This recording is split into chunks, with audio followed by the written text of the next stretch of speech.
Magkaharap na nakaupo sa lamesa sina Ivy at Ismael. Saglit na natulala si Ismael at nilalaro sa utak ang sinabi ng kasintahan. I'm really sorry, Ismael. Hindi naman ikaw ang problema eh, kundi ako mismo. Sana wag kang magalit sa naging desisyon ko. Bakit naman bigla-bigla ang naging desisyon mo? May nagawa ba akong ayaw mo o ikinagalit mo? Sabihin mo sa akin para magbago ako. Pag-usapan natin to. Alam mo ang tunay na dahilan kung bakit ako nakikipaghiwalay. Kung tungkol lang sa kasal ang gusto mo, naiintindihan ko naman na gusto mo na mag-settle down tayo. Pero hindi pa talaga sapat yung ipon ko eh. Pangarap ko magkaroon tayo ng sariling bahay na matatawag na atin na nga. Gusto ko rin magkaroon ng malaking ipon sa bangko para hindi mo na kailangan magtrabaho kapag naikasal na tayo. Mas gusto ko mag-alaga ka na lang ng mga anak natin. Ayokong mahirapan ka. Mahirap ang buhay ngayon, kaya hindi naman agad-agad ganun kadali ang magpakasal. Akala ko ba na pag-usapan na natin to? 2 years lang naman ang hinihingi kong palugit.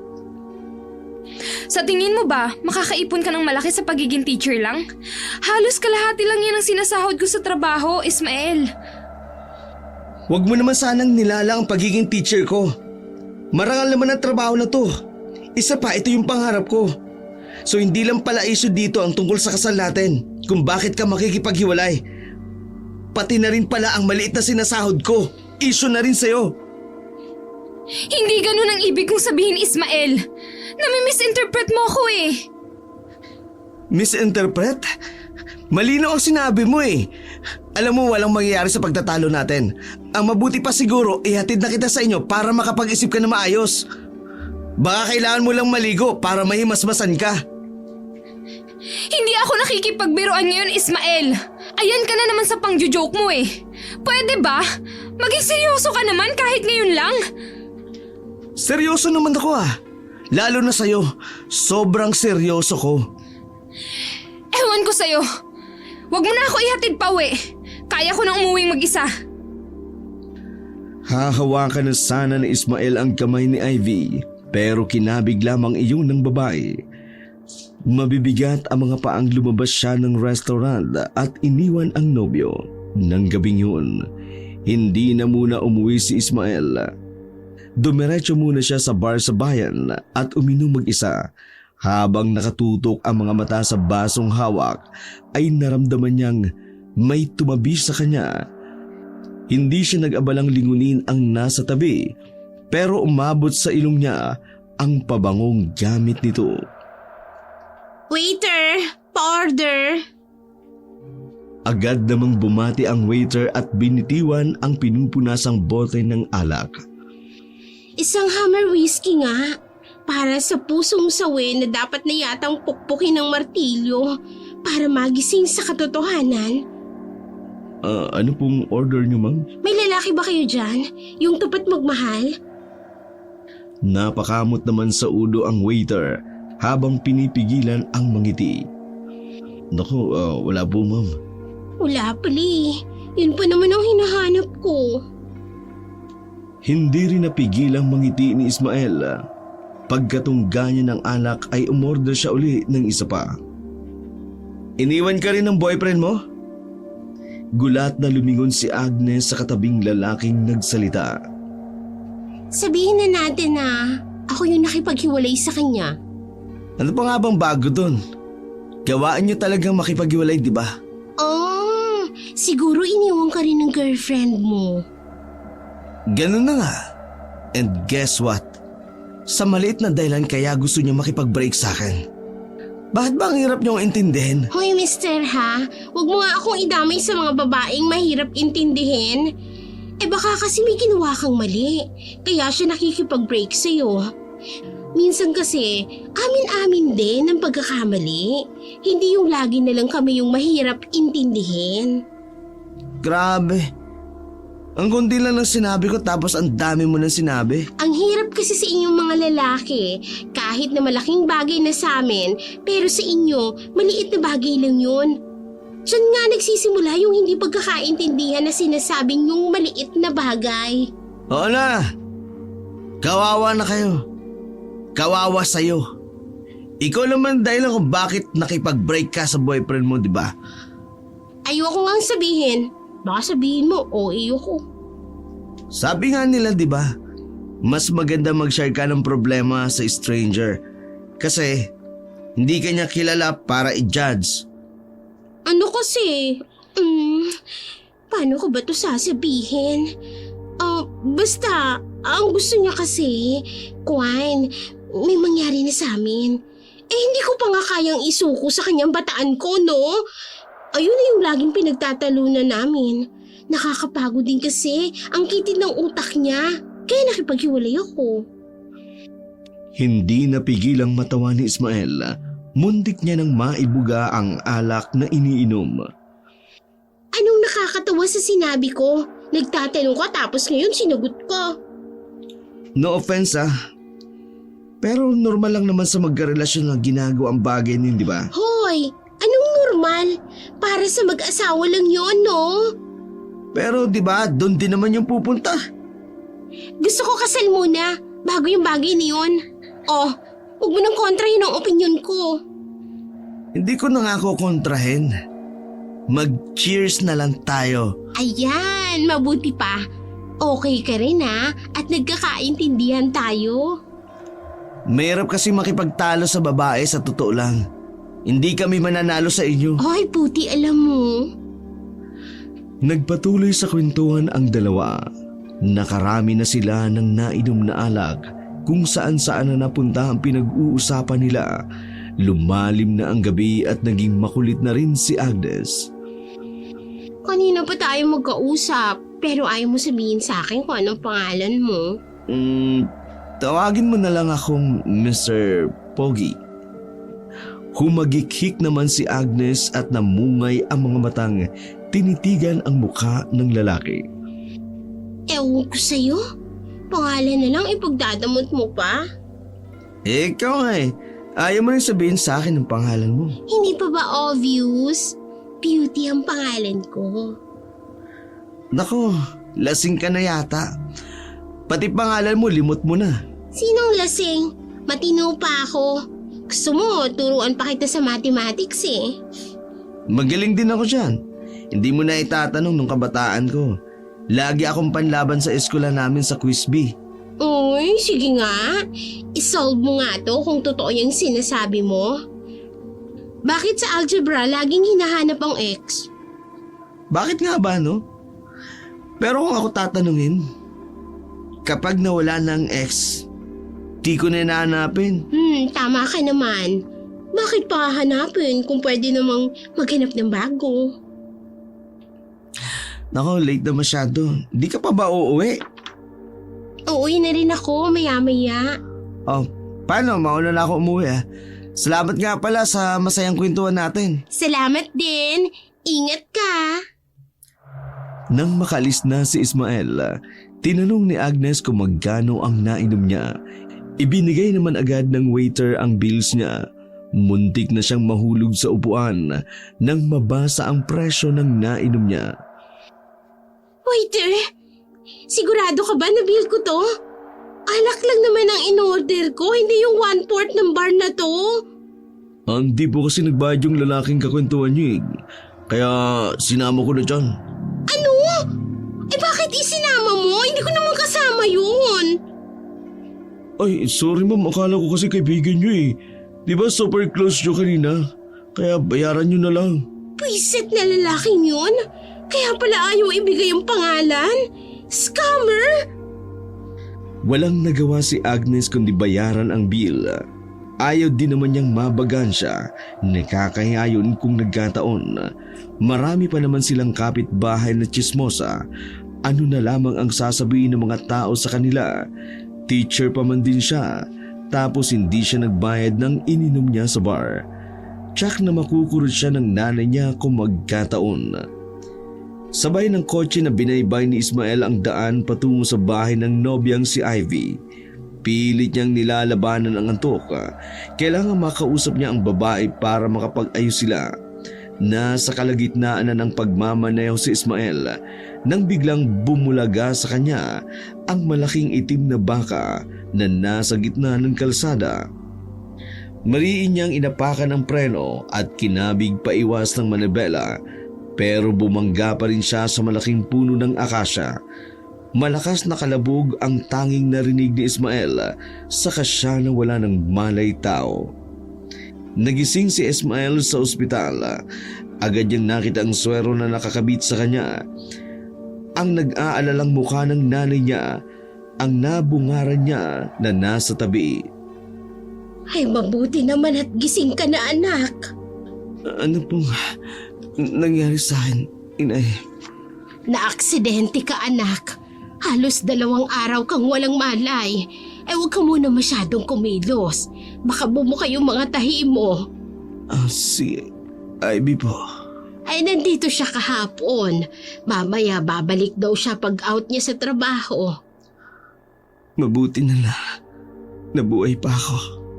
Grabe ang nangyari sa iyong aksidente. Ilang beses ko na ba kasing sinabi sa iyo, huwag kang magdadrive kapag nakainom ka. Wala namang may gusto mangyari yun, Nay. Magpasalamat na lang tayo sa Diyos. Ligtas ako. Teka lang, tatawagin ko ang doktor o kaya yung nurse para sabihin gising ka na. Mabilis namang bumuti ang pakiramdam ni Ismael. 4 na araw pa ang inilagi niya sa ospital, saka siya pinayagang lumabas. Namanghanga ang nurse at doktor dahil mabilis na gumaling ang mga sugat niya sa katawan. Nurse, nakita mo po ba yung babaeng nag-donate ng dugo sa anak ko? Naku, hindi po. Marami po kasi talagang nagdo-donate ng dugo dito sa ospital. Magpapasalamat lang sana ako sa kanya. Kung hindi sa tulong niya, baka wala na ang anak ko. Nangawag po kayo mag-alala, Nay. Tsak na masaya naman po siya dahil nakaligtas siya ng isang buhay. Ay, sige. Kami nga'y uuwi na. Maraming salamat din, ha? 1 linggo pang nagpahinga sa bahay si Ismael. Madalas naman siyang dalawin ni Ivy kahit na medyo malamig ang pakikitungo nito sa kanya. Iniiwasan muna nilang pag-usapan ang nangyari bago sila na aksidente. May dala ako para sa'yo. Ibinigay yan ng mga katrabaho ko. Para raw tuluyan ka ng gumaling. Maraming salamat. Pero sana, hindi na sila nag-abala pa. Medyo okay naman yung pakiramdam ko eh. May sasabihin sana ako sa'yo. Tingin ko, eto na yung oras para pag-usapan natin to. Yung tungkol sa hinihiling ko sa'yo. Ano bang gusto mong sabihin? Ipapaalala ko lang sa'yo yung pakikipaghiwalay ko. Buna kasi talagang pasya ko. Gusto ko na maging official ang breakup natin. Yan na ba talagang gusto mo? Final answer na ba yan? Sunod-sunod na tumango si Ivy. I'm sorry, Ismael. Pero alam ko, makakahanap ka ng mas better sa akin. Okay, nire-respeto ko yung pasya mo. Pero sasabihin ko lang sa'yo, ikaw yung nakipaghiwalay. Huwag kang mag-expect na manunuyo ako sa'yo para magkaayos tayo. Tsaka isa pa pala, hindi ko ugaling bumalik sa ex. Wala akong balak magpasuyo at lalong hindi ako makikipagbalikan. Thank you ah. Mapait na humiti si Ismael at sinundan na lamang ng tingin paalis ang babae. Nang tuluyang makarecover si Ismael, nag-resign siya sa pinapasukang private school. Tiyempo namang tumawag at natanggap siya sa isang public school na ina-applyan niya. Mas malaki ang sahod doon kumpara sa dating pinapasukan.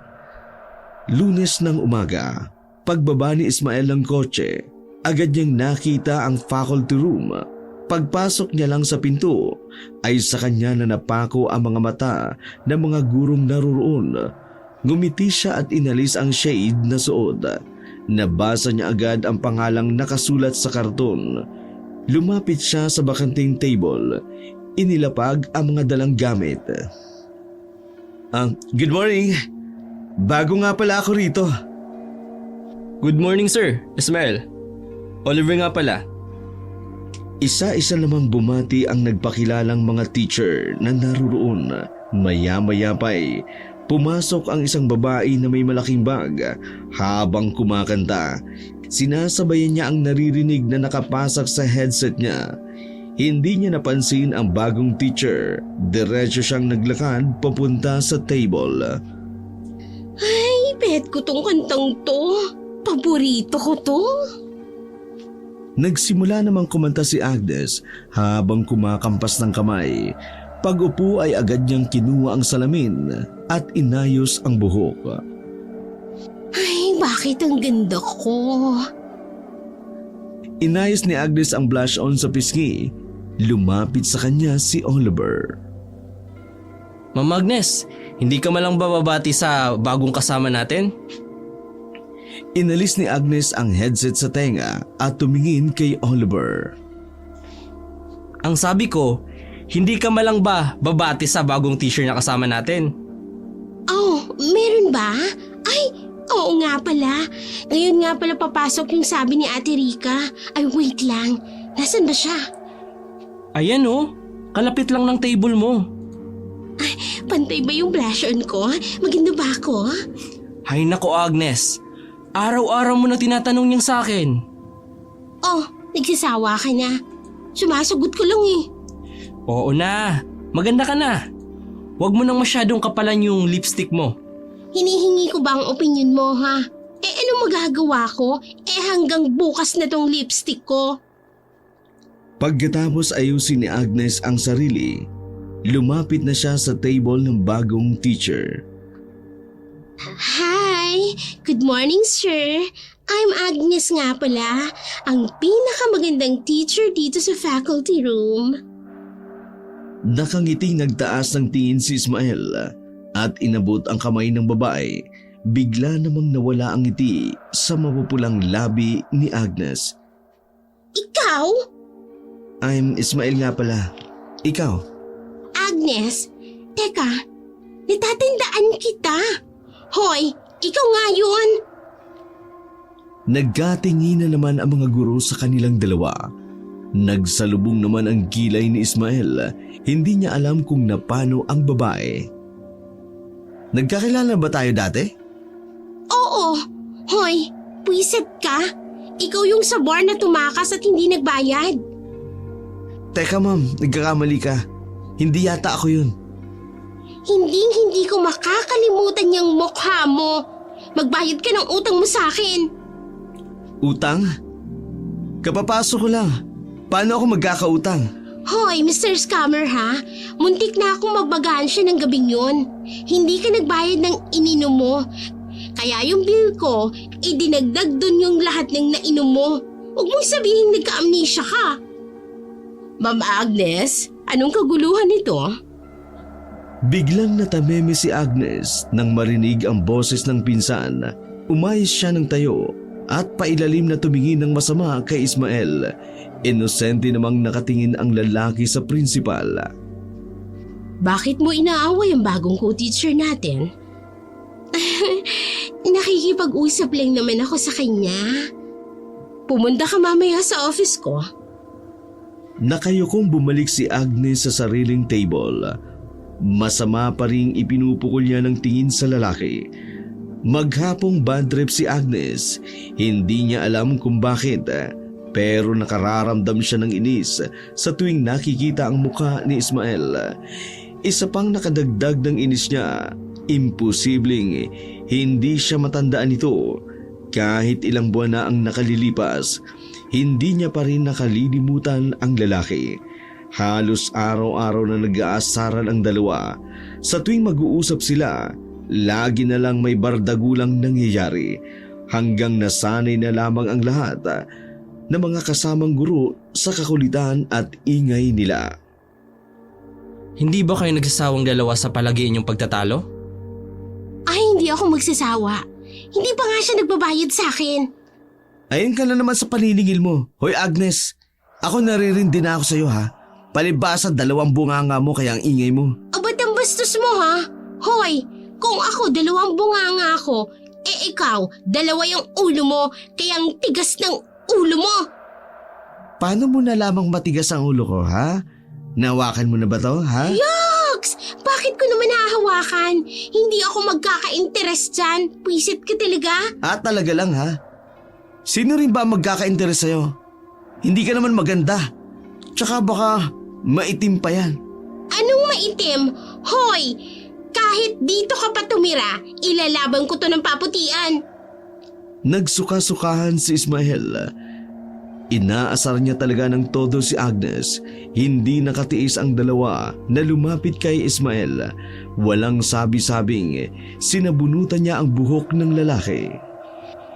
Akala mo hindi ko gugulin yung buhok mo? Aray, tumigil ka na ha! Nananakit ka na! Nakangiwing inayos ni Ismael ang buhok. Dapat sa mental ka dalhin. Nakakatakot ka na. Baka sa susunod mangangagat ka na. Ilang taong ka pang tatagal dito? Hindi ka pa senior eh, pero mapapanot ka na sa kasasabunot ko sa'yo. Nanahimik na lamang ang dalawa nang pumasok si Principal Rica sa loob. Seryoso naman ang mukha nito na nagpalipat-lipat ng tingin kina Agnes at Ismael. Grabe! Rinig na rinig sa office ko ang ingay ninyo. Nag-uusap lang naman kami. Nag-uusap? Para kayong nasa palengke. Hindi na kayo mga bata na dapat pang paulit-ulit na pagsabihan. Sige na, magturo na kayo sa mga estudyante ninyo.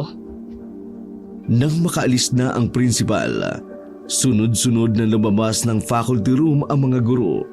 Pagkatapos ng pagtuturo ng hapon na yun, ay nagkayayaan ang mga guro na kumain sa labas. Hindi sana sasama si Ismael, pero napilit siya ng mga kasama kaya pumayag na rin kalaunan. Sa isang cafe sa bayan sila pumunta. Pagkarating ng mga order ay masaya silang kumain. Matanong ko lang, Sir Ismael, kailan pa na naging kayo ni Ma'am Agnes? Nagpalita naman na makahulugang ngiti ang mga guro. Namilog naman ang mga mata ni Agnes at nilakihan ng mata si Ismael. Sino ba kasi ang nagsabi na kami? Akala namin kayo na sa mga biruan at asaran nyo para kayong magjowa. Over my dead body. Hindi pa man naliligaw sa akin yan. Busted na kaagad yan. Asumira ka naman naliligawan kita. Lahat ng babaeng may dalawang paang makita ko, pwede kong ligawan. Pero ikaw, malabo. Naku, ayan na naman sila. Huwag ka kasing nagsasabi ng bad words, Ma'am Rica. Baka kasi hindi ko pa malunok tong kinakain ko. Mabulunan ka sana. Demonyo ka talaga eh. Teacher ka. Tuwang-tuwa naman si Ismael dahil nakitang nakasimangot ang mukha ni Agnes. Nabubuo ang araw niya sa tuwing nagtatagumpay siyang buwisitin ang babae. Nasanay na nga siya sa ganung routine ng buhay niya. Marami naman siyang pwedeng pormahan sa katrabaho niya, pero wala pa sa isip niya ang magseryoso. Hindi niya nga rin alam kung nakamove on na siya sa dating girlfriend na si Ivy. Binura niya na ang lahat sa kanila. Hanggat maaari, ayaw niya nang maalala pa. Kabilugan ng buwan, nagmamadaling umakyat sa kwarto niya si Ismael. Yun naman ang kakatuwang nangyayari sa kanya sa kabilugan ng buwan. Nagsimula iyon 1 linggo pagkatapos siyang umuwi galing sa ospital nang maaksidente siya. Hindi niya maipaliwanag ang nangyayari sa kanya. Bigla na lang isang gabi, nag-iinit ang pakiramdam niya. Parang sinusunog ang buo niyang pagkatao. Napansin na lamang niya na may tumutubo ng balahibo sa braso niya. Doon na siya nakaramdam ng sobrang takot. Inahit niya ang mga balahibo sa pagbabaka sakaling mawawala ang mga iyon. Pero sa pangalawang pagkakataon, nang maging bilog muli ang buwan, muli na naman itong tumubo. Mas matindi ang nangyari. Dahil buong katawan niya ang tinubuan ng mga balahibo. Hindi lamang iyon, pati ang kuko niya ay humaba na rin at naging kulay itim. Humaba na rin ang bibig niya. At nang tingnan niya ang sarili niya sa salamin, hindi siya makapaniwala sa kanyang nakitang refleksyon. Akala pa nga niya ay nananaginip lamang siya. Pero bigla na lamang siyang naglaway at nakaramdam ng pangangalam ng sikmura. Noong unang pagkakataon na yun, lumabas siya sa bahay nang may makasalubong siyang isang binatilyo. Hindi niya kayang kontrolin ang sarili noon, kaya naman sinunod niya ang isinisigaw ng kalam ng bituka. Kinuha niya ang binatilyo na walang habas na kinain ang laman noon. Nang mabusog siya, saka lamang siya tumigil. Iniwanan niya sa bakanting bukid na walang bahay ang katawan ng binatilyo. Nang makauwi na ng bahay, saka lamang bumalik sa dating anyo si Ismael. Huli na nang mapagtanto niya ang karumal-dumal na ginawa. Iniyakan niya ang nangyari sa kanya at muntik nang magpakamatay. Naisip niya noon na wala nang silbi pa ang mabuhay dahil nagiging halimaw na siya sa tuwing sasapit ang kabilugan ng buwan. Napabalita sa bayan nila ang nangyari sa binatilyo. Ilang araw nang hindi lumabas noon si Ismael dahil sa takot na baka malamang siya ang may gawa noon. Dahil sa walang nakasaksi sa nangyari, kaya naman nawala ang pangamba niya. Lumabas uli siya ng bahay pero pinag-aralan niyang kontrolin ang sarili. Kahit napakasarap ng laman ng tao, pinipigilan niyang wag nang umulit pang kumain noon. Mga hayop na lang ang pinipili niyang biktimahin para kainin. Kailangan lang naman niyang mapagbigyan ang isinisigaw ng kanyang sikmura. Pagkatapos noon, bumabalik din naman siya sa dating itsura. Bibi ang hapunan ni Ismael ng gabing yun. Agad din siyang bumalik sa tinutuluyang bahay. Pagkatapos maubos ang hayop na kinain, nang magpalit na siya ng anyo, diretso siya sa banyo para maligo at mag-toothbrush. Ayaw niyang nangangamoy malansa ang sarili pagkatapos manginain. Nang mapreskuhan, nakatulog na siya ng mahimbing. Kinabukasan, pagbasok ni Ismael, nilapitan siya kaagad ni Agnes. Agnes, ang aga-aga, huwag mo kong babadtripin na naman. Hindi naman kita iinisin. May ikukwento ako sa'yo. Alam mo, mabuti na lang alam kong teacher ka. Kung ibang tao ka, mapagkakamalang kong chismosa ka sa kanto. Ayan ka na naman sa pambubuska mo. Buti nga ikukwento ko sa'yo eh. O di simulan mo na magkwento. Kasi yung kwento mo hanggang lunch umaabot bago matapos. Hindi mo siguro nabalitaan no? Tungkol dun sa alagang bibi ni Aling Baby. Yung kapitbahay ni Ma'am Erica. Parang nakarating na rito sa lugar natin. Yung napapabalitang aswang sa kabilang bayan. Nakakatakot. Nakita ba mismo ni Aling Baby yung aswang? Yung kumain sa baby niya? Eh yun lang naman yung espekulasyon na matatanda. Kasi ganun daw yung nangyayari sa ibang mga alagang hayop sa ibang bahay rito. Maniwala lamang sila kapag nakita ng dalawa nilang mga mata. Tsaka, huwag kang masyadong magpapadala at magpapaniwala sa mga ganyang kwento. Siyempre naniniwala ako. Mas totoo pa yung kaysa sa mga kwento ng chismosa sa kanto eh. Kung hindi ka titigil, magiging isa ka na sa kanila. Dapat siguro naging reporter ka na lang, hindi teacher. Ewan ko sa'yo. Kay Oliver na nga lang ako makikipagkwentuhan. O sige na, lumayas ka. May gagawin pa ako. Napailing na lamang si Ismael nang marinig na naman ang kwento ni Agnes sa ibang mga kasama. Natitililing ang tenga niya sa ingay ng bibig ng babae. Minsan pa nga, para siyang inaaswang o minumulto nito kahit mag-isa lamang siya sa bahay niya. Madalas siyang naririnig ang boses nito kahit wala naman ito roon. Abala sa ginagawa si Ismael nang biglang mag-vibrate ang cellphone niya. Kasulukuyan siyang nasa table at nag-check ng papel ng mga estudyante niya. Nang kunin niya ang cellphone at binasa niya ang text message. Binasa niya ng paulit-ulit ang text. Baka nagkakamali lang siya ng binasa. Nag-reply siya sa nagpakilalang si Ivy. Gusto nitong makipagkita at makipag-usap sa kanya. Tumanggi si Ismael na makipagkita Naisip niya, ano ba ang dahilan para makipagkita siya?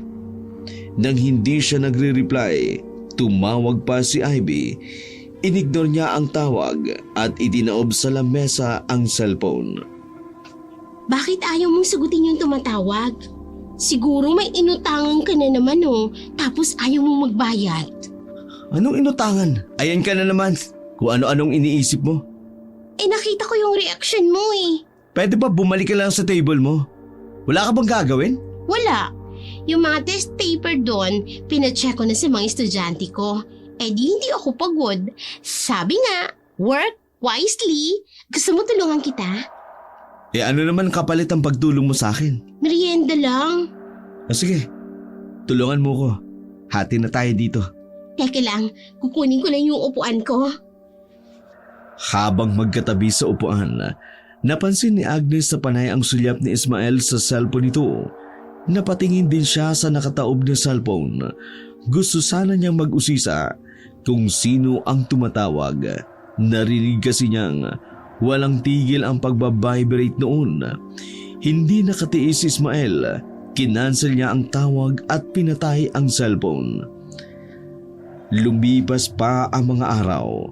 Napansin ni Agnes ang pagiging tahimik ni Ismael. Tingin niya, palaging malalim ang iniisip nito. Samantala, hindi pa rin tumigil si Ivy sa pangungulit kay Ismael hanggang isang araw. Ginulat siya ng dating nobya. Nakatanggap siya ng text mula rito na nasa labas daw siya ng faculty room. Hindi raw aalis ang babae hanggat hindi siya naharap at kinakausap. Kulit niya. Paano niyang nalaman dito ako nagtatrabaho ngayon? Nagmamadaling lumabas si Ismael. Natanaw nga niya si Ivy na nakaupo sa upuan ng gwardya malapit sa gate. Nang makalapit na, agad na tumayo si Ivy at excited na niyakap siya. Hindi naman nakaiwas si Ismael sa ginawa ng babae. Akala ko hindi mo na ako lalabasin dito, Ismael. Ano bang kailangan mo? Paano mo nalamang dito ako nagtatrabaho?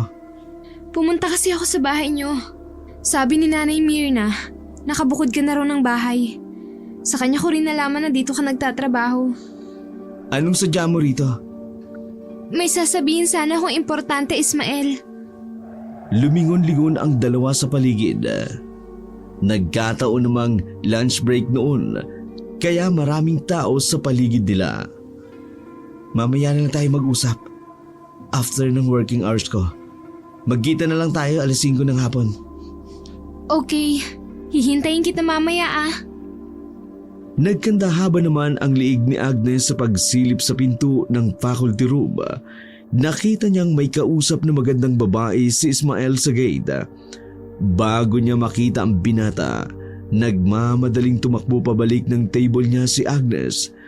Nagkunwari siyang may ginagawa para hindi mahalata na nakiosyoso siya kanina. Nang pumatak na ang 5:00, nagmamadaling lumabas si Ismael. Natanaw niya agad si Ivy na naghihintay sa labas ng gate. Hindi na siya nagpaalam sa kasama, agad na itong umalis. Nakita pa ni Oliver na may sumakay na magandang babae sa kotse ni Ismael. Sa dating restaurant na madalas nilang pinupuntahan sila dumiretso. Habang naghihintay sa order nila, ay tinanong ni Ismael kung ano ang importanteng sasabihin nito sa kanya. Ito na yung first and last na pagkikita natin, Ivy. Matagal ko nang pinutol ang ugnayan ko sa'yo. Ismael, buntis ako. At ikaw ang ama, Ismael. Hindi inaasahan ni Ismael ang balitang yun. Napanganga na lamang siya at hindi makapaniwala sa narinig. Kinuha ni Ivy ang pregnancy test kit na nasa bag at ibinigay kay Ismael. Magiging daddy ka na, Ismael. Hindi ka ba masaya? Mas maganda kung pag-uusapan natin yung tungkol sa naudlot nating kasal. Imposible ito. Nagpa-check up ka na ba? Hindi pa. Pero magtatatlong buwan na ako hindi dinadatnan. Saglit na napaisip si Ismael. Binilang niya sa isip kung ilang buwan na ba simula nung may huling nangyari sa kanila at ilang buwan na silang hiwalay. Sasamahan pa rin kitang magpa-check up para malaman natin ang lagay ng ipinagbubuntis mo. Kaya lang, paano ko to sasabihin sa pamilya ko? Kailangan maipakilala akong ama ng dinadala ko. Bakit kaya hindi na lang tayo mag-live-in? Para klaro ang lahat sa atin. Unang-una, ayoko ng live-in. Pangalawa, sinabi ko na sa'yo noon, hindi ko na kailanman babalikan ng ex ko. Hindi na magbabago yun kahit buntis ka. Handa akong sumuporta sa bata at ibigay ang apelyido ko sa kanya. Pero hanggang dun lang yun. Hindi mo man lang ba ako pananagutan? Ang tigas naman ng puso mo kung hindi mo ako makayang patawarin, Ismael. I'm sorry, Ivy. Pero hindi na kasi kita mahal. Matagal na ako nakamove on. Okay na ako ngayon. Ayaw ko namang magpakasal tayo dahil lang sa bata. Pero walang pagmamahal sa bawat isa. Pero mahal pa rin naman kita, Ismael. Mauna na ako. Marami kasi akong tatapusing gawain sa bahay. I-text mo na lang ako kung kailan yung schedule ng check-up mo para masamahan kita. Nang tumalikod si Ismael, naiwang luhaan si Ivy. Mabilis niyang pinahiran ng luha at kinapa ang tiyan. Ngayon pa lang, humihingi na siya ng tawad sa anak na nasa sinapupunan. Hindi mapakali si Ismael ng gabi yun. Nakahiga siya sa kama pero lumilipad kung saan ang isip niya. Bumangon siya at sumilip sa bintana. Hindi naman bilog ang buwan. Pagtingin niya sa wall clock, 8:00 pa lang ng gabi. Nagbihis siya at nagba siyang lumabas. Dinala siya ng utak niya sa bar na pinuntahan niya dati sa bayan. Pagkaupo sa harap ng bartender, umorder siya agad ng maiinom. Gulat namang napatingin ang katabi niya sa kanya pagkarinig ng boses niya. Ismael, anong ginagawa mo rito? Ah, ikaw pala yan. Magre-relax lang ako. Hindi ako makatulog eh. Ako rin eh. Nakakapagod kasi ang daming ginagawa ngayon sa school. Gusto ko na mag-Biyernes para wala ng pasok. Magkasama uli kayo? Natigilan si Agnes saka nagtatakang tumingin kay Ismael. Natatandaan mo siya, kuya? Opo ma'am, yan po yung kakwentuhan mo dati, di ba? Yung akala ko nga kaibigan mo. Naningkit ang mga mata ni Agnes, saka malalim ang matang tumingin kay Ismael. Napangiti namang alanganin ang lalaki. Ngayon mo sabihin na hindi ikaw yung nakakwentuhan ko noon na scammer na hindi nagbayad ng ininom niya. Biglang sinakal ni Agnes si Ismael gamit ang dalawang kamay. Imbis na masaktan, ay humagikgik sa tuwa ang binata. Pwisit ka talaga, ha? Tunod inay ka pa sa akin dati na hindi ikaw yun. Teka Aba, sinasakal ka na nga. Tuwa ka pa, ha? Tuwa ka pa. Isa nakikilit ako sa ginagawa mo eh. Tumigil ka nga. Mamamatay ako sa ginagawa mo eh. Ikaw ang magbayad ngayon ng iinumin natin, ha? Para wala ka ng utang sa akin. Oo na. Kunwari ka lang. Gusto mo lang naman magpalibre. Iniisip mo ba yung babaeng kausap mo kaninang tanghali? Nakita mo siya kanina? Oo. Sorry ha, pero hindi ko naman sinasadya na makita. Sabihin na natin, part lang siya ng nakaraan ko. Ayoko nang balikan pa. Siya siguro yung ex mo na nakipaghiwalay sa'yo noon. Oo, siya nga. Gusto niya makipagbalikan sa akin. Pero ayoko na kasi. Medyo nagugulan ako. Ewan ko ba? Kung mahal mo pa, bakit hindi mo balikan? Anyone deserve a second chance naman. Hindi ako bumabalik sa ex. Ang sabi ko sa'yo dati, di ba? Bago na nga hanapin ko. Hindi ex. Puro kakalokohan, tapos sa huli magdi-deny ka. Akala ko talaga dati nagka-amnesia ka. Ako nga, hindi kita nakalimutan.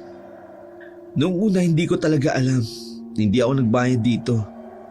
Pero nung gumaling ako, biglang bumalik sa isip ko na hindi pala talaga ako nakapagbayad. Kamamadali ko noon napuntahan yung ex-girlfriend ko para makausap. Alam mo ba nung gabi yun? Na-aksidente ako.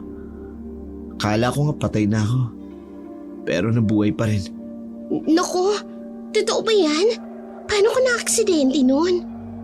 Nagulat ako sa itim na baka na nakita ko na nasa gitna ng kalsada. Pasensya ka na ha. Naya na kasi akong aminin sa'yo nung nagkita tayo sa first day of school ko. Hayaan mo na yun. Inamin mo naman na ngayon eh. Basta ilibre mo ako ngayon ah. Sa tulong ng napagtanungang kaibigan Ismael, may inirefer sa kanya na Obigayni. Balak niyang surpresahin si Ivy para samahang magpa-check up ng araw na yun. Kakatok na sana sa Ismael pero nabitin sa ere ang kamay niya nang may marinig na ibang tinig sa loob ng bahay ni Ivy. Pinakinggan niyang maigi ang boses at parang nagtatalo ang dalawang nag-uusap sa loob. Handa ko naman panagutan ng bata na yan. Bakit ba sa iba mo pinapaako yan? Tingin mo ba mabibigyan mo kami ng magandang buhay? Tigilan mo na ako! Nakikipaghiwalay na ako sa'yo, kaya umalis ka na! Magandang buhay? Puro lang ang perang nasa utak mo. Kaya ka nga nakipaghiwalay kay Ismael. Dahil ako ang pinili mo, dahil ang sabi mo, mas may kakayahan akong bigyan ka ng magandang buhay. Tapos ngayon, ano naman tong nangyayari sa'yo? Paano kapag nalaman niyang hindi naman talaga sa kanya ang nasa tiyan mo at ipinapaako mo sa kanya? Hindi niya malalaman kung hindi mo sasabihin. Huwag mo nga akong pakialaman sa desisyon ko. Niloko mo ako. Nagpanggap ka pang mayaman para lang makuha mo ako. Tapos malalaman kung baon ka pala sa utang at hinahabol ka ng mga pulis sa dami ng kaso mo. Hindi ang kagaya mo ang dapat kilalanin ng anak ko. Abat sumusobra ka na ha? Nakinabang ka rin naman sa pera ko. Nilusay mo sa mga luho mo at sa mga bagay na walang kakwenta-kwenta. Tapos ngayon naubos na. Iiwanan mo ko na parang basura. Hindi na nakatiis pa si Ismael sa narinig. Kaya walang paalam na pumasok siya sa bahay. Parang nakakita ng multo si Ivy nang mapalingon kay Ismael na walang ekspresyon sa mukha. Nakaramdam tuloy na magkahalong takot at kaba si Ivy sa paraan ng pagtitig na yun sa kanya ng lalaki. Ismael, kanina ka ba dyan? Hindi naman. Pero narinig ko ang lahat. Tigilan mo ng pangulit sa akin. Huwag mo na akong tatawagan o ite-text kahit kailan. Ismael, magpapaliwanag ako. Para saan? Para makinig sa mga kasinungalingan mo? Matagal mo na pala akong niloloko. Naghanap ka pa ng dahilan para makipag-iwalay sa akin. Pera at trabaho ko ang ginawa mong isyo. Sana sinabi mo sa akin ng totoo. Maintindihan ko pa sana yun. Anong klaseng tao ka, Abby? Ipapaako mo sa akin ng batang yan? Kahit alam mo na hindi sa akin yan? Nag-aalab sa galit si Ismael. Nagiinit ang loob niya sa katawan. At sa totoo lang, gusto niyang manakit ng mga oras na yon. Ako na ang bahala kay Ivy. Awi at gulo namin ito. Pasensya ka na kung ginulo ka niya. Patawarin mo ako, Ismael. Pero kung bibigyan mo ako ng chance, ikaw ang pipiliin ko over him. Tulad ng nasabi ko, wala nang chance at hindi na ako bumabalik sa ex. Maging masaya ka na sana. Hindi na hinintay ni Ismael na magsalita pa ang babae. Nagmamadali siyang umalis at baka hindi niya mapigilan ang sarili. Lumabas ang pagiging ugaling aswang niya. Sa sobrang galit na naramdaman, parang gusto niyang kagatin at lapain si Ivy hanggang mamatay iyon sa kamay niya. Buong maghapong walang ginawa si Ismael kundi ang magmaneho. Walang eksaktong direksyon ang patutunguhan. Bahala na kung saan siya dalhin ng magulong utak niya. Nag-aagaw ang dilim at liwanag nang makauwi si Ismael. Pagkaparada ng sasakyan sa garahe, lumabas siya para maglakad-lakad. Gusto niyang aliwin ang sarili na mawala sa utak niya ang pabalik-balik na tinig na gumugulo sa kanya. Bumuntong hininga si Ismael at naupo sa parke sa bayan. Inilibot niya ang mga mata niya sa mga taong nakatambay roon. Napangiti naman siya nang makakita ng isang pamilyang masayang naghahabulan sa playground. Hindi napansin ni Ismael ang oras. Kung hindi pa siya kinagat ng lamok, hindi niya mapagpapasyahang umuwi. Eksaktong tumayo siya. Napatingin siya sa bilog na buwan. Hindi pa man nakakalayo sa parke. Naramdaman na ni Ismael ang pag-init ng buong katawan. Butil-butil ang lumalabas na pawis sa kanya. Hindi niya inaasahan na kabilugan na pala ng buwan ng mga araw na yon. Mabuti na lang, walang ibang nakakita sa kanya sa labas. Nakita niya ang madilim na eskinita at doon siya nagtago. Ilang sandali pa'y sabay na lumabas ang mahaba niyang itim na kuko sa paa at kamay. Humaba ang huso at tumubo ang makapal na balahibo sa buong katawan. Wala siya sa mood para mambiktima. Mas gusto niyang makauwi kahit nararamdaman niyang kumakalam ang sikmura. Paalis na sana si Ismael nang may maamoy siyang panganib at tao na malapit sa kanya. Maya-maya nga'y ginulat niya ang taong nagtatago sa likod ng pader. Mabilis ang naging kilos niya. Kinalmot niya ang lalaking nakasombrero. Hindi niya inaasahan na matatamaan siya ng bala ng baril. Pagkaamoy sa tanso ng bala, nagmamadali siyang umalis para tumakas. Kapag hindi pa siya tumakbo, tiyak na dun siya mamamatay. Nanghihina si Ismael na makauwi ng bahay niya. Eksaktong nakaakyat na siya ng kwarto, mabilis siyang nagpalit ng anyo bilang tao. Tumalikod siya sa salamin. Tiningnan ang umaagos na maraming dugo sa likod. Nanginginig na kumuha siya ng kutsilyo. Butil-butil naman ang pawis niya. Halos mawalan siya ng ulirat sa sobrang sakit na nararamdaman. Kahit labis ang sakit, pinilit na kinuha ni Ismael ang balang nakabaon sa likod na malapit sa balikat. Nang matanggal iyon, walang malay na bumagsak sa sahig ang lalaki. Kinabukasan, hindi nakapasok si Ismael. Nagdahilan na lamang siyang sumakit ang kanyang tiyan. Kailangan niya munang magpahinga para bumalik ang lakas. Medyo nangihina pa siya at hindi kaya magtrabaho ng araw na yun. Nakahiga pa siya nang mag-vibrate ang cellphone niya. Medyo nagulat pa siya nang mabasa ang pangalang Beauty sa screen ng cellphone. Hello? Hoy, Ismael, masakit daw ang tiyan mo kaya hindi ka nakakapasok. Okay ka lang ba? Ano bang nakain mo at sumakit yan? Gusto mo puntahan kita mamaya? Dadalhin kita ng pagkain tsaka prutas. Naku, wag na. Simpleng sakit lang naman to ng tiyan. Bukas okay na ako. Sigurado ka ha? Bukas pumasok ka na. Wala akong mabibwisit dito eh. Oo na, sige na.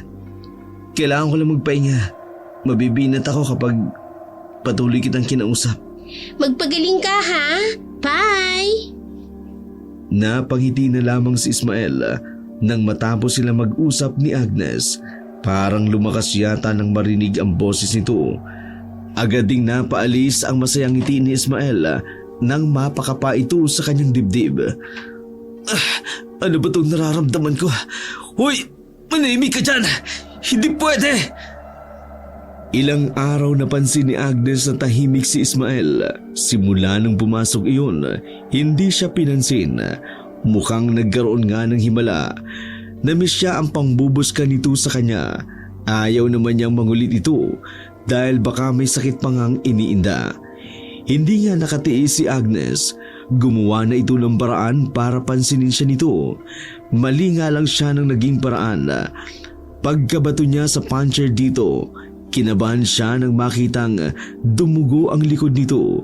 Nagmamadaling lumabas si Ismael at nagpaalam na uuwi na. Nag-guilty naman si Agnes. Gusto niyang gamutin ang lalaki pero hindi siya pinansin ito at walang lingong likod na umalis. Ilang araw na hindi pumasok si Ismael. Gusto niyang magpahinga muna ng tuluyan at pagalingin ang sugat. Ang bala ng baril ang isa sa kinatatakutan niya. Matagal lang gumaling ang sugat niya. Kaya yun ang lubika ng pinsala sa kagaya niya. Nang gabing yun, ay muli na namang sumilip ang bilog na buwan sa kalangitan. Kagaya ng inaasahan, nagpalit na siya ng anyo bilang nakatatakot na aswang. Naisip niya na baka kailangan niyang kumain ng sariwang karne para tuluyang gumaling at manumbalik ang kanyang lakas. Swerte namang nakakita siya ng kambing at kinain iyon. Abala siya sa pagkain nang biglang may magsalita sa likod niya. Natigil siya sa ginagawa at binitiwan ang hawak na karne. Nagkaroon ng habulan at labanan sa pagitan nila ng kasamang guro na sina Alexander at Isabel. Kung ganun ay si Alexander pala ang nakabaril sa kanya sa likod ng gabing yun. Ayaw naman niyang sumugod at lumaban. Pero inutusan sa isip na gawin yun para mabuhay at depensahan ang sarili. Kapag tinamaan pa siya ng bala, tsak nakatapusan niya na. Nakita niya ang isa pang kasamang si Oliver. Yun na lang ang pinuntirya niya. Dahil wala na siyang naaamoy na tanso nito, wala naman siyang balak na patayin ang lalaki. Gusto niya lang sanang takutin dahil napagkatuwaan niya na makita kung paano iyon natakot sa kanya. Bigla na lang naramdaman ni Ismael na may balang tumama sa likuran niya, kaya agad siyang bumagsak. Umaga na nang magmulat ang mga mata ni Ismael. Hindi na nga rin siya makapaniwala na buhay pa siya. Namulatan niya ang dalawang kasamahang sina Alexander at Isabel. Nakiusap at nagpaliwanag siya para hindi ikulong. Ikwento niya na wala naman talaga siyang lahing aswang. Hindi niya alam kung paano siya nakapagpalit ng anyo. Inisip niya na baka may nakadikit na sumpa sa kanya. Nakinig naman ang dalawa sa paliwanag niya at totoo din naman kasi ang sinasabi niya. Hindi niya alam kung paano siya makakaalis sa sumpa na iyon. Tatawagan ko si Agnes para siya na muna mag-alaga sa iyo pansamantala. Mahina ka pa. Naku po, huwag mo siyang tatawagan. Lalo lamang ako manghihina. Ako ang masusunod. Anong gusto mo? Suplong o susunod ka? Baala ka na nga. Tinawagan ni Isabel si Agnes. Laking gulat at pagtataka naman ng babae kung napaano si Ismael. Nagmamadali pa siyang nagpaalam sa nanay niya na may pupuntahan. Pagkabigay ni Isabel ng address, agad namang pumunta si Agnes sa bahay ni Ismael. May dala pa nga siyang mga kakanin na binili ng nanay niya sa palengke. Kumatok siya at narinig ang boses ni Isabel sa loob ng bahay ng binata. Anong nangyari sa kanya, Isa? Naaksidente lang. Pwede ba ikaw na muna mag-alaga sa kanya pansamantala? Bakit ako? Alam kasi namin na mapapabilis ang pagaling niya kapag ikaw ang nag-alaga sa kanya. Basta ikaw nang bahala ah. Pauna na kami ni Alex. May aasikasuhin pa kami. Hindi na nakatanggi si Agnes. Dire-diretso nang lumabas ng pinto ang dalawa. Naiwan silang dalawa ni Ismael sa sala. Bakit ba takaw aksidente ka? Hindi ka nag-iingat? Sino ba naman ang gustong maaksidente? Tulungan mo na nga lang ako makatayo. Ginawa mo pa akong nanay at utusan mo? Si Isabel ang sisihin mo. Sinabi ko huwag ka nang tawagan. Pero mapilit. Okay lang naman sa akin. Kumain ka na ba? May dala akong kakanin. Hindi pa kasi ako nag-aalmusal. Tara, kumain tayo. Baka sabihin mo, ginugutom kita. Hapon na nang magpaalam si Agnes. Umuwi na muna sa kanila. Pumayag naman si Ismael. Nahihiya nga siya sa pang-iistorbong ginagawa ng babae. Pagdating ni Agnes sa bahay nila, tinanong agad siya ng kanyang ina kung saan siya nanggaling. Pinuntahan ko lang po yung kasamahan ko sa trabaho, Nay. Na-aksidente po kasi. Ay, dako. Kumusta naman ang lagay niya? Medyo mahina pa po siya. Iniisip ko nga kung babalik ako doon mamaya o kaya naman bukas ng umaga. Ay, bakit hindi ka bumalik? Dalhan mo siya ng makakain ngayong hapunan. Sige po, inay. Maliligo lang po ako. Mamaya babalik na po ako doon para makauwi ka agad ako rito. Agad na naligo si Agnes habang si Aling Arlie naman ay nagsimulang maganda ng lulutuin sa hapunan. Nang matapos maligo si Agnes, saglit siyang nahiga sa kama. Hindi niya namamalayang nakatulog na pala siya. Madilim na sa labas ng bintana nang magising siya. Nagmamadali siyang bumangon at pumunta sa kusina. Hindi mo naman po ako ginising, Nay. Nakatulog na pala ako. Hinayaan na kitang makapagpahinga. Mukhang pagod ka. Kumain ka na muna bago ka umalis. Nagsandok ng makakain si Agnes at naupo sa lamesa. Nagpaalam naman ang ina na mahihiga sa kwarto nito. Pagkatapos kumain, naglagay siya sa Tupperware ng ulam at kanin. Pagkatapos mag-ayos ng sarili, umalis na siya. Ang tagal na nakatayo ni Agnes sa harap ng pinto ng bahay ni Ismael, pero walang nagbubukas sa kanya. Naalala niya, nahirap nga palang makalakad ang lalaki. Iniwan nga pala niyang hindi nakalak ang pinto para madali siyang makapasok kapag bumalik siya kaagad. Minsan talaga, tanga ka, Agnes. Nang makapasok ng bahay ay inilapag niya sa lamesa ang dala. Tahimik siyang umakyat sa hagdan. Sisilipin niya na sana si Ismael at baka natutulog lamang iyon. Pagbukas niya ng pinto ng kwarto nito, napansin niyang namamaluktot sa loob ng kumot ang lalaki. Ismael, ayos ka lang ba? Agad niyang hinawakan ang noo at liig nito. Inaapoy ka ng lagnat. Bakit hindi mo ako tinawagan kaagad? Mabilis na kumilos si Agnes. Kumuha siya ng palanggan ng may tubig at bimbo. Inalis niya ang kumot na nakabalot sa katawan ni Ismael. Nakita niyang binasa ng pawis ang katawan nito. Hindi siya nagdalawang isip na alisin ang basang damit nito. Doon ay tila naalimpungatan si Ismael. Agnes, anong ginagawa mo dito? Wala akong gagawing masama sa'yo. Pupunasan lang kita para bumaba yung lagnat mo. Medyo nahihilo ako. Dahil yan sa lagnat mo eh. Pumikit ka na at magpahinga ka na lang para gumaling ka na. Salamat, Agnes. Walang anuman. Ikaw pa ba? Malakas ka sa akin. Dahang-dahang ipinikit ni Ismael ang mga mata. Sobra naman ang pag-aalalang nararamdaman ni Agnes. Paulit-ulit niyang pinupunasan ang buong katawan ng lalaki para kahit papano bumaba ang lagnat nito. Binihisan din niya ang lalaki ng bagong damit saka muling kinumutan. Bumaba siya sa kusina at ininit ang ulam na dala. Maya-maya, umakyat siyang dala ang pagkain. Kinalkal niya ang mga gamot na nasa lamesa. Nang makakita ng paracetamol, kinuha niya iyon sa kamarahang ginising si Ismael. Ismael, gumising ka muna. Kailangan mong kumain para makainom ka ng gamot.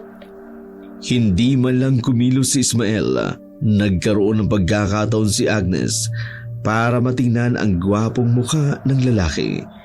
Hindi niya mapigilang iangat ang kamay at malayang haplusin ang mga pisngi noon. Gumuhit naman ang ngiti sa labi ni Agnes. Hindi niya alam kung ano ang nag-udyok sa kanya, pero unti-unti niyang nilapit ang mukha sa mukha nito. Dinampian niya ng halik ang nakatikom na labi ni Ismael. Huli na makaiwas si Agnes. Bago niya mailayo ang mukha, unti-unti nang dumilat ang mapungay na mata ni Ismael. Kumain ka muna, Ismael. Istorbo ka sa magandang panaginip ko. Sorry naman. Kailangan mo kasing uminom ng gamot. Tinulungan ni Agnes na maupo sa kama si Ismael, saka yun sinubuang kumain.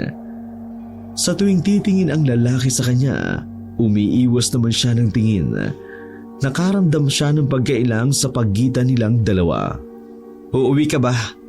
Iniisip ko nga kung uuwi ba ako o kaya bukas na. Ayaw kitang iwanan sa ganyang kalagayan mo. Pasensya ka na, Agnes ha. Si Isabel lang naman ang makulit at nakaisip ng ideyang ganito. Malaki na ako. Di na ako dapat inaalagaan pa. Kaya ko naman ang sarili ko. Okay lang naman. Wala naman akong gagawin ngayong weekend. Saka minsan lang naman humingi ng pabor si Isa. Kaya nakakaya namang tumanggi. Salamat sa pag-aalaga mo sa akin ha.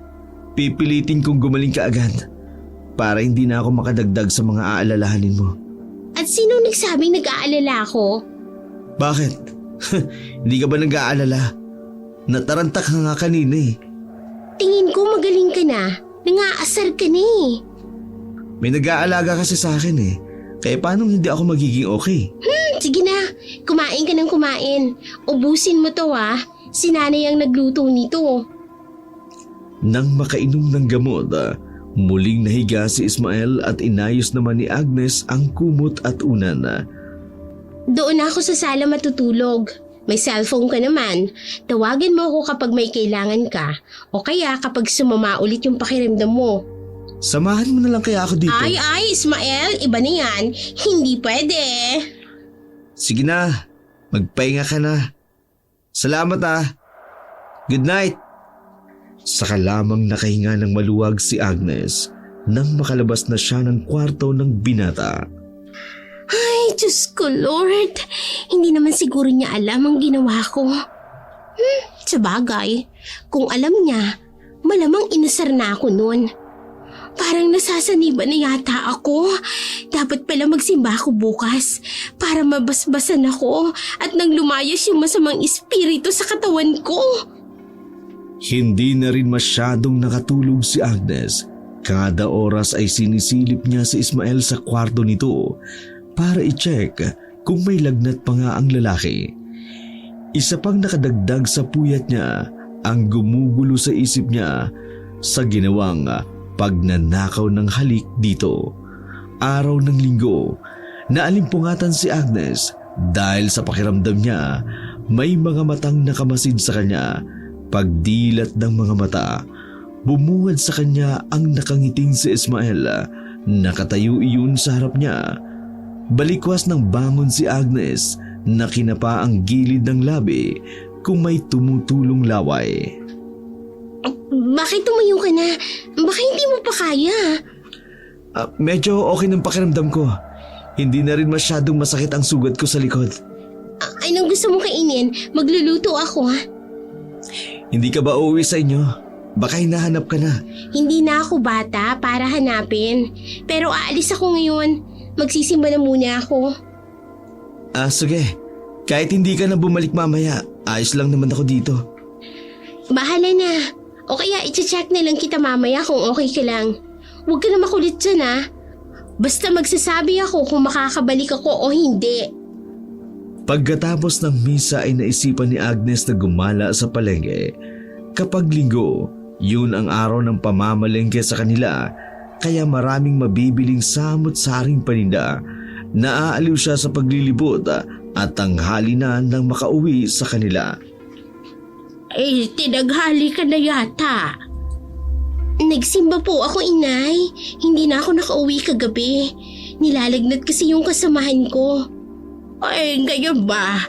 Maayos na ba siya? Opo, inay. Maayos na. Kumain na po ba kayo?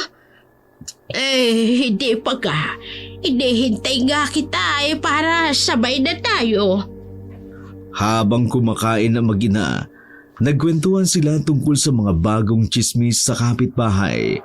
Pagkatapos kumain, nabasa ni Agnes ang text message ni Ismael sa kanya.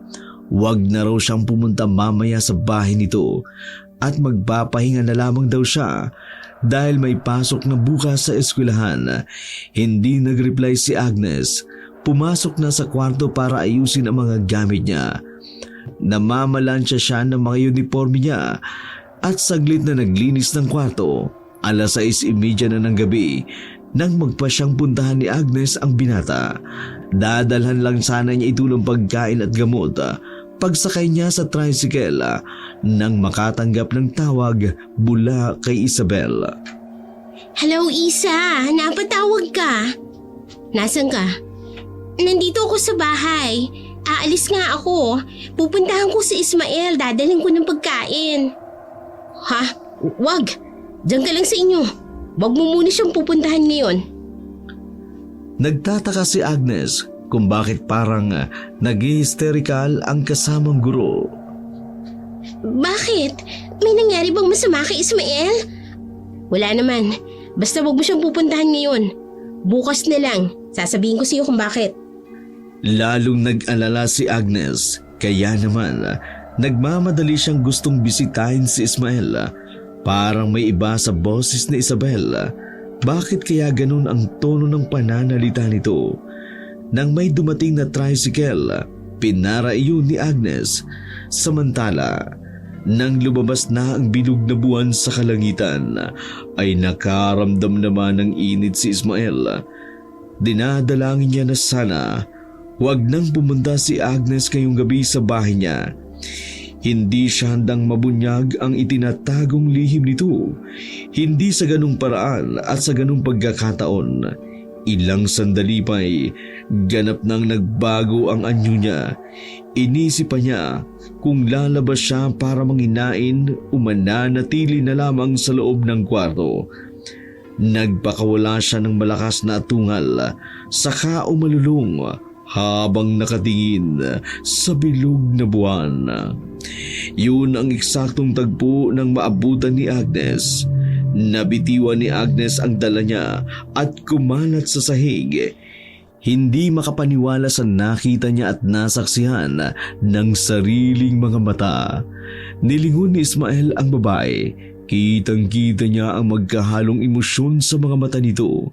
May takot, pangamba, kaba at sindak. Dahang-dahang umatras si Agnes habang hindi inaalis ang tingin sa nilalang na hindi wari kung ano. Iglap lang ay nawala si Ismael sa paningin ni Agnes. Mula sa tirasa, tumalon iyon ng mabilis at nawala sa dilim. Nangangatog pa ang tuhod ni Agnes ng mga sandaling iyon. Nagulo ang utak niya. May bahaging nagsasabi na umalis siya at baka bumalik ang kaibigang nilalang na nakita kanina. Pero ang nasa isip niya, baka mapahamak si Ismael o kaya kinuha noon ang lalaki. Napatutop siya sa bibig sa naisip na yun, kaya nagpasya siyang manatili roon. Tatawagan na sana niya si Isabel para sabihin ang nangyari. Pero biglang may ingay siyang narinig sa itaas. Kinuha niya ang kutsilyo sa kusina at dahang-dahang umakyat sa hagdan. Sumilip siya sa isang nakaawang pinto sa kwarto ni Ismael. Nanlaki ang mga mata ni Agnes nang makita kung paanong nagpalit ng anyo ang aswang. Nang mawala ang maitim na balahibo sa buong katawan noon, saka lamang niya nakilala na yun pala mismo si Ismael. Nakahubad ang lalaki at naglakad papunta sa aparador na parang walang nangyari. Nang makapagbihis na, biglang nawala sa paningin ni Agnes ang lalaking pinanunood. Inilibot niya ang mga mata sa loob. Muntik nang mapatalon sa gulat nang biglang bumungad iyon sa mismong harapan ng pinto. Totoo bang nakita ko, Ismael? O nananaginip lang ako? Yung kaninang nakita mo, ako rin yun. Akmang hahawakan ni Ismael sa kamay si Agnes, pero umilag ang dalaga. Huwag kang matakot sa akin. Hindi naman kita sasaktan. Paano nangyari yun? Anong klaseng halimaw yung nakita ko kanina? Nang mahimasmasan si Agnes, pumayag siyang makipag-usap kay Ismael. Nang marinig niya ang kwento nito, nawala ang pangamba at takot niya sa dibdib. Maniwala ka sa akin. Isang beses lang ako nakatikim ng tao. Puro hayop lang kinakain ko. Ipinaliwanag ko na rin kina Alex at Oliver ang nangyari sa akin. Alam nila? Oo, hindi naman ako totoong na aksidente. Yung nasa likod ko, tama ng baril ni Isa. Hindi nila ako ikinulong o isinuko sa mga pulis para protektahan ako. At ang sekretong sumpang ito sa akin. Bukod sa kanila, sino pang nakakaalam? Ikaw na lang. Tinext kita kanina na huwag ka nang pumunta. Naisip ko, baka bilog na naman ang buwan. So nangyayari lang yan kapag full moon. Ganun na nga. Ay, buti pala hindi mo ako naisipang biktimahin dati pa. Lagi pa naman kitang inaasar. E di kung nagkataon, nakatay mo na pala ako. Tingin mo ba kaya kong gawin yun? Kanina nga, mas pinili kong umalis. Kasi hindi ko kayang tingnan ang reaksyon mo. Nahihiya ako sa totoo lang. At natatakot din. Baka kasi kung ano magawa ko sa'yo kanina. Makikiusap na lang sana ako sa'yo. Pwede, ilihim mo na lang din ang tungkol sa nalaman mo sa akin. Tingin mo ba ipagkakalat ko yan? Parang hindi kita kilala. Tuwing may bagong chismis dito sa bayan, lagi kang updated. Hoy, sa nanay ko lang din naman nakukuha yun. Hindi ko naman alam na ikaw yung nambibiktima ng mga hayop dito sa lugar natin. Oh my God! Hinalikan pa man din kita! Tapos, Natigilan si Agnes at tinakpan ang bibig. Napangiti naman si Ismael hanggang sa humalakhak ng malakas. Anong nakakatawa? Alam ko ginawa mo yun. Ano? Ay, nakakahiya naman. Buti hindi mo ako sinita o kaya naman tinanong. Alam kong mahihiya ka at hindi ka aamin na ginawa mo yun. Puisit ka talaga kahit kailan, no? Diyan nga nagsimula ang lahat, di ba? Anong ibig mo sabihin? Ngumiti na makahulugan si Ismael at doon natapos ang usapan nila ng gabing yun. Lumipas ang 3 buwan. Nakasukbit ng malaking bag sa balikat si Agnes. Kumakanta-kanta na naman siya papasok sa loob ng faculty room. Pagkababa ng bag, agad niyang tiningnan sa salamin ang kanyang muka. Ay, bakit ba ang ganda ko? Nagpahid naman siya ng pulang lipstick at ipinahid gamit ang daliri ang lumagpas na lipstick sa gilid ng labi. Hoy Agnes, wala ka bang bagong chismis ngayon? Wala eh. Ikaw meron ba? Wala rin eh. Nakakapagtaka nga, no? Wala nang napapabalitang nawawala ng hayop sa mga kapitbahay natin. Good news yun kung ganun. Para wala nang biktima yung aswang ko, no? Baka lumipat na sa ibang lugar para doon mambiktima. Hindi na siguro yun mabibiktima. Baka tahimik na siya. Natigil sa usapan ang 3 nang pumasok sa loob si Ismael. Mabilis itong lumapit sa pwesto ni Agnes at humalik sa labi nito. Uy, napakaaga naman ng langgam. Hindi ba, Sir Oliver? Ay, nakakaingit nga eh. Hindi kasi kayo sanay sa PDA ni Isa. Di mas gusto kasi niya. Sa private lang namin ginagawa yan. O sus, ano kayo mga bata? Love, pinabaunan kita ng food para sa lunch mo. Nagbaon din ako para sa atin. Ikaw ang nagluto? Oo, nagpa-practice na kasi ako ngayon eh. Practice para saan? Para kapag mag-asawa na tayo, ako na yung lagi magluluto. Baliw, kung ano-ano na namang kalokohan yung sinasabi mo. Tumawa si Ismael at nagkantsawan nga ang mga kasamang guro na naroon.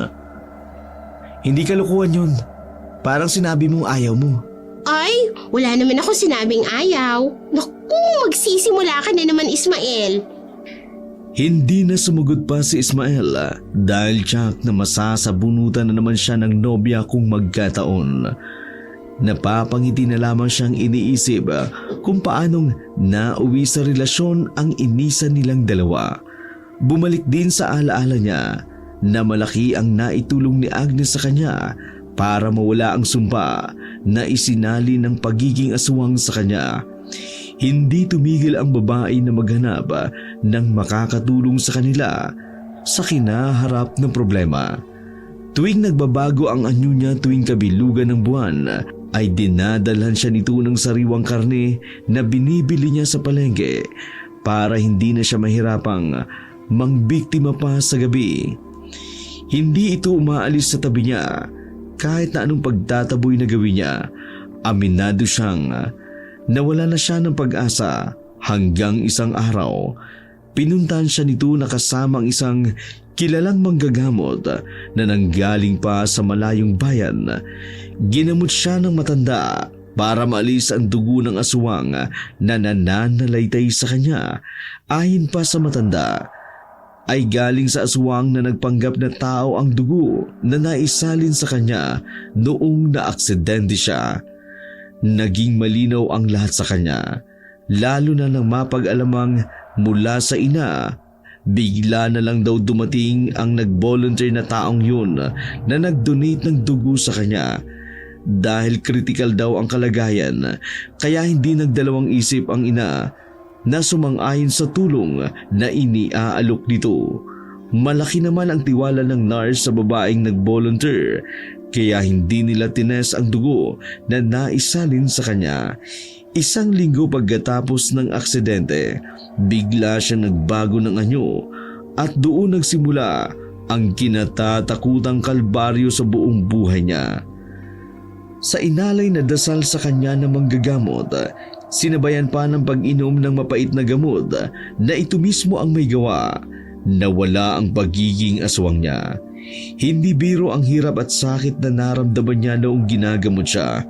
Nag-iinit din ang buto niya sa katawan, ngunit sabi ng matanda, kailangan niya iyong labanan. Isang oras lang din ang lumipas bago mawala ang init na nararamdaman. Saka siya nawala ng malay.